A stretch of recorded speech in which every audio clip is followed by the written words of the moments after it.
وفاقی اردو یونیورسٹی کے اساتذہ کی معاشی بحران، انتقامی کارروائیوں اور کراچی کمپلیکس سے مبینہ امتیازی سلوک کے خلاف انجمن اساتذہ نے پریس کانفرنس کی۔ پریس کانفرنس کرتے ہوئے انہوں نے کہا کہ یونیورسٹی کے اساتذہ اور ملازمین کو 27 ماہ سے تنخواہیں اور پینشن کی عدم ادائیگی، ان مسائل پر آواز اٹھانے والے اساتذہ کے خلاف انتقامی کارروائیوں پر شدید تشویش کا اظہار کیا۔ دیکھیے، آج جو ہم نے پریس کانفرنس کی ہے، بنیادی طور پر مسئلہ یہ ہے کہ وائس چانسلر صاحب ہمارے خلاف مختلف مقدمات قائم کرنے کی کوشش کر رہے ہیں۔ چونکہ وہ سیلری نہیں دے سکتے ہیں، وہ ہاؤس سیلنگ نہیں دے سکتے اور دینا بھی نہیں چاہتے، تو جب ہم ان چیزوں پر احتجاج کرتے ہیں تو ہماری آوازوں کو دبانے کے لیے، ہماری آوازوں کو خاموش کرنے کے لیے کبھی وہ اغوا کی بات کرتے ہیں کہ جی مجھے اغوا کرنے کی کوشش کی، اور باقاعدہ انہوں نے تھانہ عزیز بٹی میں ایک درخواست جمع کرائی ہے کہ انجمن اساتذہ کے عہدیداران نے مجھے جبری اغوا کرنے کی کوشش کی، اور اس سے پہلے ہمیں 324 کے ایک مقدمے میں پھنسانے کی کوشش کی گئی، ہمیں زیر تفتیش لایا گیا، باقاعدہ عزیز بٹی تھانے کی جانب سے ہمیں لیٹر ایشو ہوا۔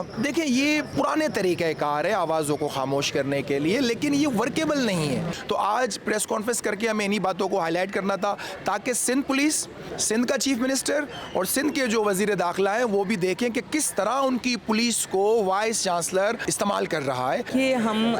گزشتہ 2.5 مہینے سے اپنی تنخواہوں، ہاؤس سیلنگ، پینشن، میڈیکل اور جو ناجائز کٹوتیاں ہماری یونیورسٹی میں چل رہی ہیں اس کے حوالے سے احتجاج کر رہے تھے۔ اس سے پہلے بھی ایک پریس کانفرنس ہم نے منعقد کی تھی جس میں انہیں تمام مسائل کو ایڈریس کیا تھا، اور ہمارا خیال تھا کہ مسائل میں کمی ہوگی، لیکن انفارچونیٹلی کہہ لیجئے کہ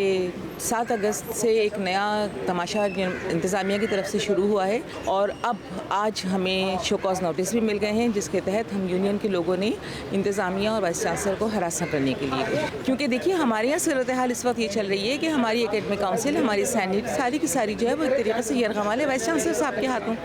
لوگ جو وہاں بیٹھے ہوئے ہیں وہ خود سے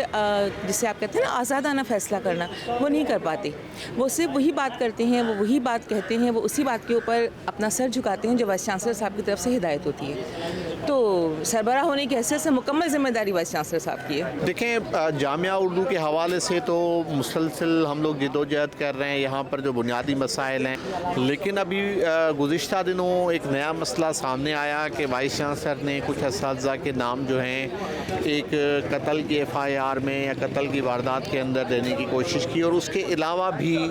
جامعہ اردو کے اندر جو اساتذہ اور جو انجمن کے اراکین احتجاج کر رہے ہیں مختلف ایشوز کے حوالے سے، ان کے حوالے سے ان کے خلاف ایک FIR درج کرانے کی کوشش کی گئی ہے۔ تو بنیادی مقصد جو تھا اس تفتیش کے حوالے سے، اور جس FIR کو وہ اساتذہ کے خلاف درج کرانے کی کوشش کر رہے ہیں، اس حوالے سے آج کی پریس کانفرنس کا ہم نے انعقاد کیا تھا۔ ایک وائس چانسلر ایک ادارے کا، اس جامعہ کا سربراہ ہوتا ہے۔ بعض دفعہ یہ ہوتا ہے کہ چلیں کچھ مسائل ایسے ہوتے ہیں جن کو حل کرنے میں یا جن کو حل کرنے کے لیے آپ کو وقت درکار ہوتا ہے، اس کے لیے ضروری یہ ہوتا ہے کہ آپ اپنے ملازمین کو اعتماد میں لیں، آپ اپنے ملازمین کے ساتھ بیٹھیں، ان کے ساتھ بیٹھ کے بات چیت کریں، پلاننگ کریں، لیکن اس کا حل یہ ہرگز نہیں ہوتا کہ آپ ان کے خلاف کارروائیاں کریں، آپ ان کو کے خلاف FIR درج کرانے کی کوشش کریں۔ یونیورسٹی اساتذہ نے مطالبہ کرتے ہوئے کہا ہے کہ ہم کسی کے خلاف ذاتی جنگ نہیں لڑ رہے، ہمارا مطالبہ صرف اتنا ہے کہ اساتذہ کو ان کی تنخواہیں وقت پر ملیں، ان کا 27 ماہ کا ہاؤس سیلنگ الاؤنس ادا کیا جائے، پینشنرز کو پینشن ملے اور یونیورسٹی کو قانون، میرٹ اور شفافیت کے مطابق چلایا جائے۔ کیمرہ مین مدثر نظر، رپورٹ انم لودھی، وش نیوز، کراچی۔